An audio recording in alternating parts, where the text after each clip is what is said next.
ہمیشہ سچ بولتے ہیں، کبھی زندگی میں جھوٹ نہیں بولا اللہ کے محبوب صلی اللہ علیہ وسلم۔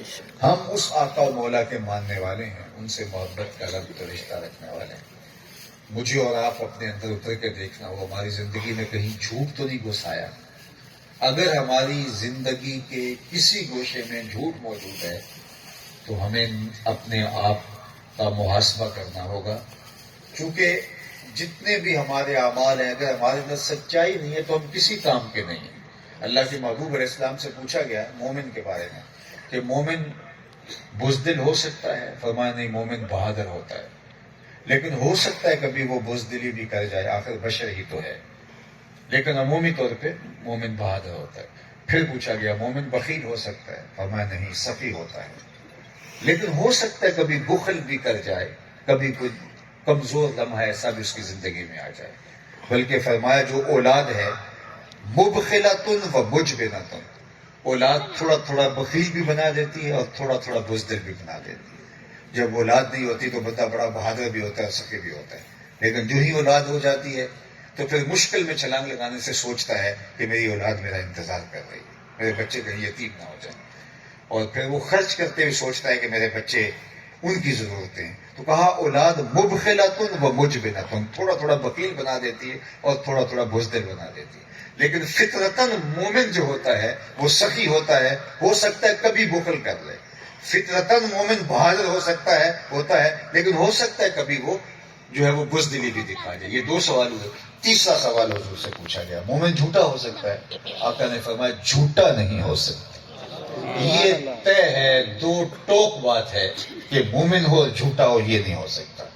مجھے اور آپ کو اپنے ایمان کو پرکھنے کے لیے یہ مقیاس مل گیا، یہ تھرمامیٹر ہمارے پاس ہے جس سے ہم چیک کر سکتے ہیں کہ ہم ایمان کے کس لیول پر ہیں۔ اگر ہماری زندگی میں جھوٹ ہے تو ہم سوچیں ہم کہاں کھڑے ہیں، کیونکہ میرے اور آپ کے آقا مولا نے فرمایا کہ مومن جھوٹا نہیں ہو سکتا، بزدل ہو سکتا ہے، بخل کبھی اس کے اندر ہو سکتا ہے، کبھی کبھی زندگی میں ایسا اس کے اوپر مرحلہ آ سکتا ہے، لیکن جھوٹا نہیں ہو سکتا۔ مومن سچا ہوگا۔ اور میں اور آپ کیسے جھوٹ بول سکتے ہیں جب ہم اس نبی کے امتی ہیں جس کو کافر بھی صادق اور امین کہا کرتے ہیں۔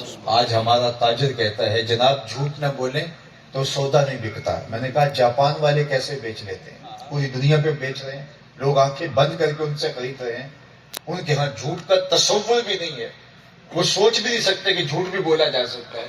تو کیا ہم اپنے آقا و مولا کا کلمہ پڑھنے والے اور حضور پہ درود پڑھنے والے اور آقا کریم کے نام پہ جان وارنے کا جذبہ رکھنے والے، ہماری زندگی میں پھر جھوٹ کہاں سے اتر آیا؟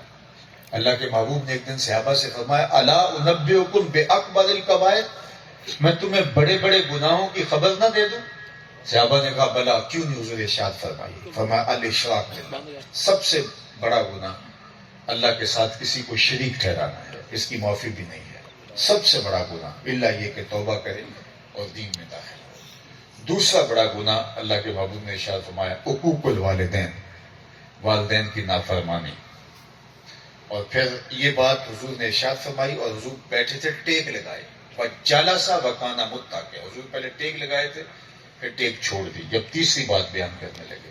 اس سے اس بات کی اہمیت کو اجاگر کرنا تھا۔ پہلے بھی بڑی اہم باتیں تھیں، شرک کرنا اور والدین کی نافرمانی کرنا، یہ بڑے گناہوں میں بھی آگے بڑے گناہ ہیں، لیکن یہ حضور نے ٹیک لگائے لگائے بیان کر دیے۔ تیسری بات بیان کرنے لگے تو وجلس وکان متکئا، حضور نے ٹیک چھوڑ دی اور ارشاد فرمایا الا وقول الزور، الا وقول الزور، الا وقول الزور، سن لو تیسرا بڑا گناہ جھوٹ بولنا ہے، تیسرا بڑا گناہ جھوٹ بولنا ہے، تیسرا بڑا گناہ جھوٹ بولنا ہے۔ حضور بار بار فرمائے جا رہے تھے۔ صحابہ کہتے ہیں کہ ہم آرزو کر رہے تھے کہ ہم اس اہمیت کو سمجھ گئے، کاش کہ حضور سکوت اختیار فرما لیں۔ حضور مشقت میں ہیں کہ بار بار فرما رہے ہیں، لیکن اللہ کے محبوب فرمائے جا رہے تھے، بار بار کہہ رہے تھے الا وقول الزور، الا وقول الزور، الا وقول الزور، سن لو وہ جھوٹ بولنا ہے، وہ جھوٹ بولنا ہے، وہ جھوٹ بولنا ہے، وہ جھوٹ بولنا ہے۔ کیسی نفرت دلائی گئی جھوٹ سے۔ تو پھر کیسے ہو سکتا ہے کہ ایک مسلمان ہو اور اس کی زندگی میں جھوٹ ہو اور اس جھوٹ کو وہ زندگی سمجھے اور فن سمجھے؟ جھوٹ فن نہیں ہے، جھوٹ مکر ہے، فریب ہے، اندر کی بے چینی ہے۔ الصدق و طمانینہ والکذب ریبہ، جھوٹ جو ہے وہ بے چینی اور اضطراب کا ہے، کبھی سکون نہیں آ سکتا جھوٹے شخص کو۔ اور الصدق و طمانینہ، اور جو سچ بولتا ہے اس سچ بولنے کی پاداش میں اس کو تکلیف بھی پہنچے اس کا دل مطمئن ہوتا ہے۔ طمانیت قلب نصیب ہوتی ہے سچ کے ذریعے سے، اور جھوٹ کے ذریعے سے بے چینی، اضطراب، اور انسان جو ہے وہ ایک عجیب قسم کا جو ہے وہ من کے اندر خلا محسوس کرتا ہے۔ اس لیے مومن کو جھوٹ بولنے سے منع کیا گیا اور سچ بولنے کی تلقین فرمائی۔ ایک اور بات سنیے، اور وہ بہت اہم بات ہے۔ اللہ کے محبوب نے ارشاد فرمایا، جب کوئی شخص جھوٹ بولتا ہے تو اس کے منہ سے بدبو نکلتی ہے جس کو عام لوگ نہیں سونگھ پاتے، لیکن اللہ کے نورانی فرشتے اس بدبو کو محسوس کرتے ہیں۔ اگر لوگ محسوس کرنے لگ جائیں تو یہ معاشرہ رہنے کے قابل ہی نہ رہے۔ یہاں اتنا تعفن پھیل جائے، اتنی بدبو پھیل جائے، لیکن ہمارے حواس، ہماری قوت شامہ اس کا احساس نہیں کرتی، لیکن اللہ کے حساس نورانی فرشتے اس جھوٹ سے جو سمیل پیدا ہوتی ہے، جو بدبو پیدا ہوتی ہے، اس کو محسوس کرتے ہیں، اور وہ ایک میل پیچھے ہٹ جاتے ہیں، ایک میل اس شخص سے جہاں جو جھوٹ بولتا ہے، ایک میل پیچھے ہٹ جاتے ہیں۔ اور مجھے بتاؤ، جس گھر میں باپ بھی جھوٹ بول رہا ہو، ماں بھی جھوٹ بول رہی ہو، بیٹے بھی جھوٹ بول رہے ہو، بیٹیاں بھی جھوٹ بول رہی ہو، آگے آنے والی بہویں بھی جھوٹ بول رہی ہیں، تو اس گھر سے تو بدبو کے بگوکے اٹھ رہے ہوں گے۔ تو فرشتے کتنے میل دور ہوں گے؟ کون سے فرشتے؟ رحمت والے، جو رحمت کا پارسل لے کے آئے ہیں، جو رحمت کی ڈلیوری دینے آئے ہیں ہمارے گھر میں، ہمارے حصے کی رحمت لے کے آئے ہیں۔ گلیوں میں پھیلی ہوئی بدبو کی وجہ سے، بازاروں میں پھیلے ہوئے تعفن کی وجہ سے، شہروں اور دیہاتوں میں پھیلی ہوئی عفونت کی وجہ سے وہ آگے نہیں آ پاتے۔ حدیث میں آتا ہے وہ ایک میل ایک شخص کے جھوٹ بولنے سے پیچھے ہٹ جاتے ہیں۔ اب وہ میلوں پیچھے کھڑے ہیں، ہاتھوں میں پارسل لیے آگے بڑھ نہیں رہے۔ اب ہمارے گھر میں نحوست اتر آئی، اس لیے کہ رحمت پہنچ نہیں پا رہی، اور نحوست ہی نحوست ہے۔ اور جب نحوست بڑھ گئی تو ہم نے سمجھا کسی نے تعویذ ڈال دیے، ہم نے سمجھا کسی نے جادو کر دیا، ہم نے پتہ نہیں کیا کیا سمجھا، اور پھر بھاگ گئے ہم عاملوں کے پاس۔ اور عامل تو ٹھیا لگا کے بیٹھا اسی کام کے لیے تھا کہ کوئی شخص آئے اور میں اس سے جو ہے وہ مال بٹوروں۔ اس نے کہا تو ویلے سے آ گیا ہے، اگر نہ آتا تو یہ تعویذ چل جانے تھے، اور یہ جادو چل جاتا تھا، کچھ نہیں رہنا تھا۔ اور تعویذ تھے، اب وہ پرانے ہو کے سایہ ہو گئے، کسی نے بندش کی، اس نے ایسی کہانیاں سنائی اور کہا اب آپ کو 6 اتوار آنا پڑے گا، 15 مغل آنا پڑے گا، کالا بکرا لانا پڑے گا۔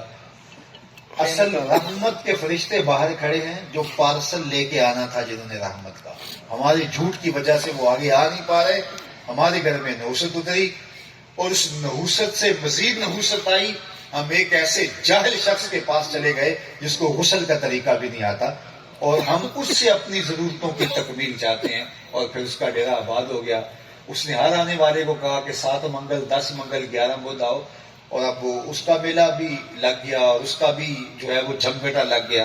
لوگوں نے کہا اتنے لوگ جاتے ہیں، کوئی فیض ہے تو جاتے ہیں، لوگوں کا بھی تو اپنا ہی مزاج ہے۔ کثرت اور ہجوم دیکھ کر کے لوگ لپکتے ہیں کہ یار اتنے لوگ پاگل تو نہیں ہے، کسی کچھ ملتا ہے تو جاتے ہیں۔ اور وہ ہر بندے کو 6 منگل بلا رہا ہے، اتنے میں اس کا گھر چل گیا، اس کا میلہ چل گیا، اس کا جو ہے وہ آستانہ چل گیا، اس کا ٹھیا چل گیا۔ اور یہ بار بار وہاں جاتا ہے، آتا ہے، اور نذرانہ بھی دیتا ہے، لیکن مسئلہ حل کبھی نہیں ہو سکتا، اس لیے کہ مسئلہ کیا ہے؟ وہ اس کی طرف سے ہے۔ یہ جھوٹ نہیں چھوڑتا۔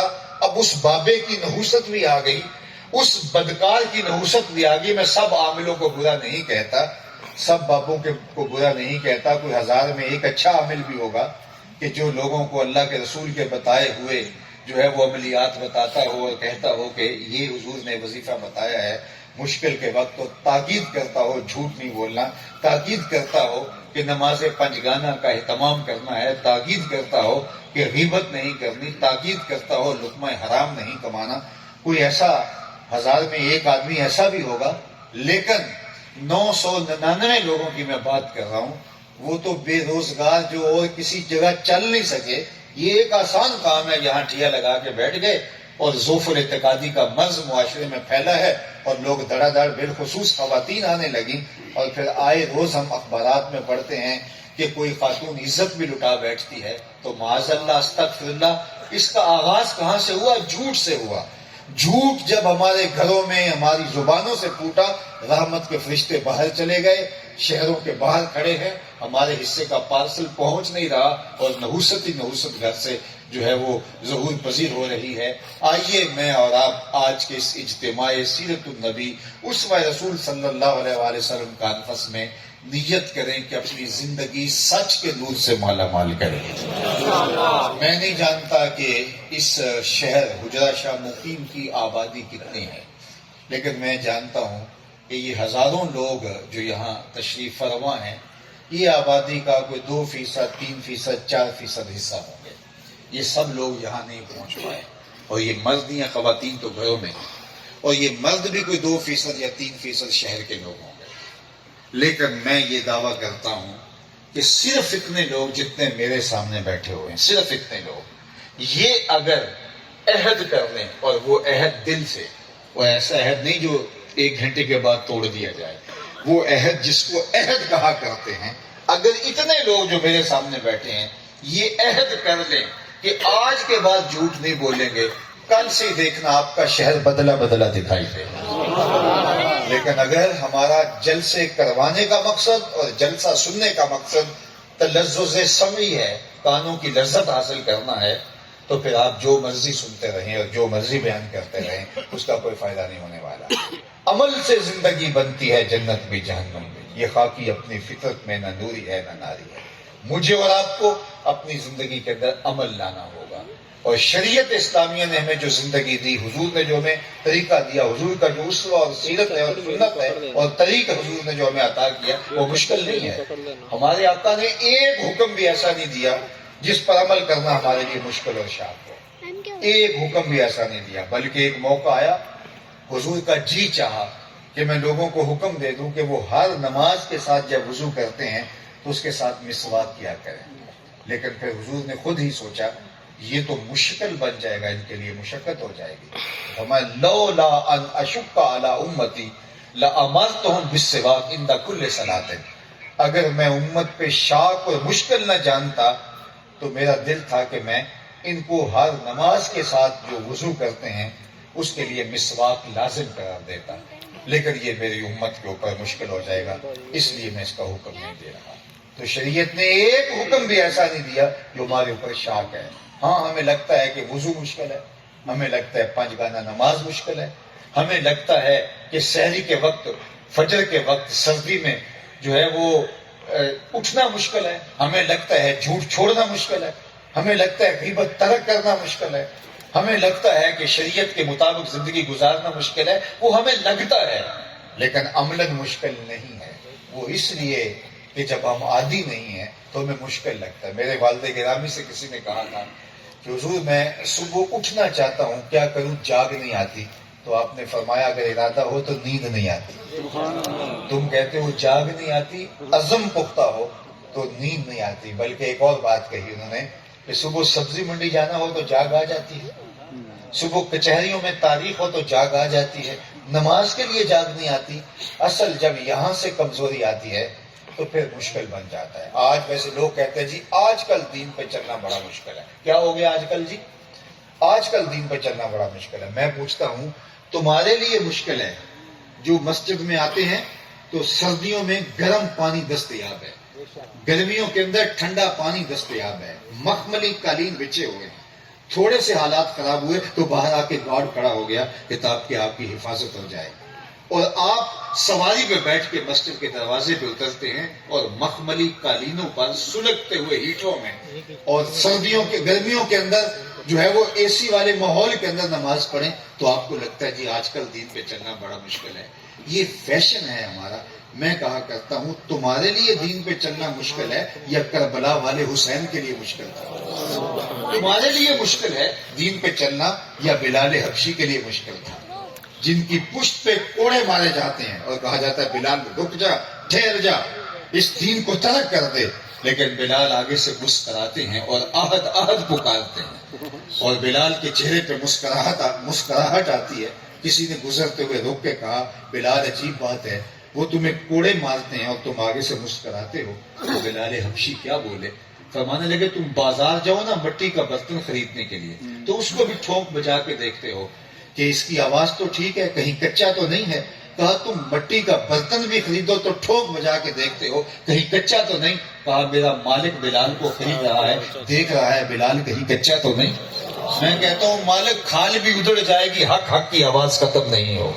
زخم پہ زخم کھا کے جی، خون جگر کے گھونٹ پی، آہ نہ کر لبوں کو سی، یہ عشق ہے دل لگی نہیں۔ جب دعویٰ عشق کیا ہے تو پھر کیا پانچ گانا نماز بھی مشکل ہوگی، پھر سجدے بھی مشکل ہوں گے، پھر وضو بھاری لگے گا۔ جہاں محبت ہو، جہاں پیار ہو، وہاں تو محب جو ہے وہ محب کو محبوب کہے کہ نہر کھود کے لانی ہے پہاڑوں سے، تو پھر ہاتھ یہ نہیں پوچھتا کہ یہ نہر دودھ کی پہاڑوں سے کیسے نکلے گی، وہ تیشہ اٹھاتا ہے اور کندھے پہ رکھتا ہے اور نہر کھودنے نکل جاتا ہے۔ یار محبت میں، عشق میں، پیار میں یہ نہیں دیکھا جاتا یہ ممکن ہے یا نہیں ممکن، محبت میں تو یہ دیکھا جاتا ہے محبوب نے کہا ہے اب کر کے چھوڑوں گا۔ ہمارے آقا نے ہمیں جو حکم دیا وہ تو مشکل ہے ہی نہیں۔ آئیے میں اور آپ اگر آقا و مولا حضور ختمی المرتبت سے محبت اور عشق کا دعویٰ رکھتے ہیں تو پھر ہمیں اپنی زندگی کو ان کے بتائے ہوئے طریق کے مطابق گزارنا ہوگا۔ عاشق ہر کوئی آکھے پر عاشق بندا مر کے، زہر پیالہ کوئی نہیں پیندا پر عاشق پیندا پڑھ کے۔ ہمارے رویوں سے چھل کے کہ ہم عاشق رسول ہیں۔ اگر میں نے سفید رنگ کی پگڑی باندھ لی ہے اور میں نے کچھ جبہ پہن لیا ہے تو یہ بھی ایک علامت محبت کے اظہار کی تو ہے، لیکن اگر میرے اعمال مطابقت میں نہیں ہیں جو حضور کے احکام ہیں تو پھر میں سوچوں کہ میں ابھی عشق میں کچا ہوں، میں اپنی زندگی حضور کے بتائے ہوئے طریقہ حیات کے مطابق، میرے صرف ظاہر پہ محبت کا رنگ چڑھا ہے، میرا باطن پھر خالی ہے۔ اس لیے نہ تو عشق صرف ہماری زبان کی نوک تک رہ جائے، نہ عشق ہماری وضع قطع تک رک جائے، نہ عشق ہمارے کڑکتے نعروں کی گونج تک محدود رہ جائے، نہ بدیروں پر چراغاں اور جھنڈیوں تک محدود رہ جائے۔ ہمارا عشق ہمارے رویوں سے ٹپکے، ہمارے باتوں سے ٹپکے، ہمارے طرز حیات سے ٹپکے۔ میرے استاد فرمایا کرتے تھے یہ نہ ہو لوگ تمہیں پوچھیں تم کون ہوتے ہو، تمہیں بتانا پڑے صاحب مسلمان ہوتے ہیں۔ یہ دیکھو مذہب کے خانے میں اسلام لکھا ہوا ہے۔ آپ فرمایا کرتے تھے نہ کسی کو پوچھنے کی نوبت آئے نہ تمہیں بتانے کی ضرورت۔ تمہاری وضع قطع سے لے کے طرز زندگی اور انداز معاشرت اتنا خوبصورت ہو کہ تم دور سے چلے آ رہے ہو، لوگ کہیں وہ دیکھو حضور کا غلام آ رہا ہے۔ نور آنکھوں میں تو چہروں پہ اجالے ہوں گے، مصطفیٰ والوں کے انداز نرالے ہوں گے۔ آئیے میں اور آپ اپنی زندگی کو حضور کے بتائے ہوئے طریق کے مطابق گزاریں۔ عشق کی کہانیاں تو اتنی دل آویز ہیں کہ اللہ کے محبوب مدینہ المنورہ کی ایک گلی سے گزر رہے تھے، ایک مکان بن رہا تھا جو طرز تعبیر کسی وجہ سے حضور کو پسند نہیں تھی۔ حضور رکے اور پوچھا یہ مکان کس کا ہے؟ کہا فلاں انصاری کا۔ حضور گزر گئے، کسی نے صحابی کو جا کے بتایا حضور علیہ السلام گزرے تھے، تیرا مکان دیکھا تھا، چہرے پہ پسندیدگی کے آثار نہیں آئے، شاید حضور کو پسند نہیں آیا۔ اس نے کہا اچھا، کہا جی۔ اس نے کدال پکڑا اور اس مکان کو زمین کے برابر کر دیا۔ ایک دن کے بعد دوبارہ گزر ہوا تو دیکھا ملبے کا ڈھیر پڑا ہوا ہے۔ فرمایا صحابی کو بلایا گیا، کہا میں گزرا تھا، تیرا مکان دیکھا تھا، آج ملبے کا ڈھیر دیکھ رہا ہوں، کیا ہوا؟ حضور میں نے گرا دیا۔ فرمایا کیوں؟ عرض کی سنا تھا آپ کو پسند نہیں، سنا تھا آپ کو پسند نہیں۔ میں اور آپ سر سے لے کر پاؤں تک دیکھیں ہمارا کیا کیا حضور کو پسند نہیں، عقیقے سے لے کر ولیمے تک دیکھیں ہمارا کیا کیا حضور کو پسند نہیں، نجی زندگی سے لے کے کاروباری زندگی تک دیکھیں، خانگی زندگی سے لے کر کے امور سیاست تک دیکھیں ہمارا کیا کیا حضور کو پسند ہے۔ آقا کریم تشریف فرما تھے، ایک صاحب آئے غالباً بحرین سے آئے، انہوں نے حضور علیہ السلام کو سلام عرض کیا، آقا نے اعراض کیا، رخ پھیر لیا، وہ سمجھے شاید اتفاقن ہو گئے تو جدھر رخ پھیرا ادھر سے جا کے سلام کیا، تو آقا نے پھر رخ پھیر لیا، سمجھ گئے کہ حضور ناراض ہیں، لیکن یہ سمجھ نہیں پا رہے تھے کہ ناراضگی کا سبب کیا ہے۔ تو صحابہ سے پوچھتے پھر رہے ہیں کہ حضور مجھ سے لگتا ہے ناراض ہیں، لیکن مجھے یہ سمجھ نہیں کہ ناراضگی کیوں ہے، آپ بتا سکتے ہو؟ انہوں نے غور کیا تو کہا یہ تو نے سونے کی انگوٹھی پہن رکھی ہے اور یہ اللہ کے محبوب منع کر چکے ہیں، مرد کے لیے ریشم، سونا اور چاندی منع کر دیا گیا ہے۔ ہاں ایک چاندی کی انگوٹھی اور وہ بھی 4.5 ماشے سے کم وزن کی ایک ہو وہ پہن سکتا ہے، باقی یہ مرد کے لیے، اس کو آتش دوزخ کا انگارہ کہا گیا۔ گناہ بے لذت ہے، گناہ بھی ہوتا رہتا ہے، لذت بھی نہیں ہے۔ تو کہا کہ شاید حضور کی ناراضگی کا سبب یہ ہو کہ آقا کریم اس سونے کو مرد کے لیے حرام کر چکے ہیں اور تم سفر پہ تھے تمہیں پتہ نہیں۔ تو وہ آگے بڑھا اور انگوٹھی اتار کے حضور کو پیش کرتے ہوئے کہا حضور کیا اس وجہ سے ناراض ہے؟ یہ رہی۔ آقا کریم نے انگوٹھی پکڑی اور یوں پھینک دی۔ ناراضگی کی وجہ یہی تھی، ناراضگی ختم ہو گئی، وہ بیٹھ گیا، گفتگو چلتی رہی۔ جب مجلس اختتام کو پہنچی، لوگ واپس پلٹے تو وہ صحابی بھی جانے لگے، تو کسی نے ان کی توجہ دلائی، وہ انگوٹھی تو اٹھا لو، تم تو نہیں پہن سکتے، تمہاری بیوی تو پہن سکتی ہے، تو اس کو اٹھا لو۔ تو اس صحابی نے جو جواب دیا وہ جواب دل کے کانوں سے سن لیجئے اور میری تقریر ختم۔ اس صحابی نے جو جواب دیا سنیے، جب اس نے کہا اس کو اٹھا لو، تمہارا ہی سونا ہے اور تمہاری بیوی تو پہن سکے گی، تو صحابی نے کہا واللہ ما آخذہ، واللہ لا آخذہ وقد طرحہ رسول اللہ صلی اللہ علیہ وآلہ وسلم۔ اس نے کہا اللہ کی قسم میں اس انگوٹھی کو کبھی بھی نہیں اٹھاؤں گا جس کو میرے حضور نے پھینک دیا ہے۔ میں اور آپ اپنی زندگی میں اتر کے دیکھیں، کوئی ایسی عادت تو نہیں اٹھائے پھر رہے جس کو حضور نے پھینک دیا، کوئی ایسا رویہ تو نہیں اٹھائے پھر رہے جس کو آقا کریم نے پھینک دیا، کوئی ایسا طرز معاشرت تو نہیں اٹھائے پھر رہے جس کو حضور علیہ السلام نے پھینک دیا، کوئی ایسی دوستی تو نہیں اٹھائے پھر رہے جس کو آقا کریم نے پھینک دیا، کوئی ایسا کاروبار تو نہیں اٹھائے پھر رہے جس کو حضور علیہ السلام نے پھینک دیا۔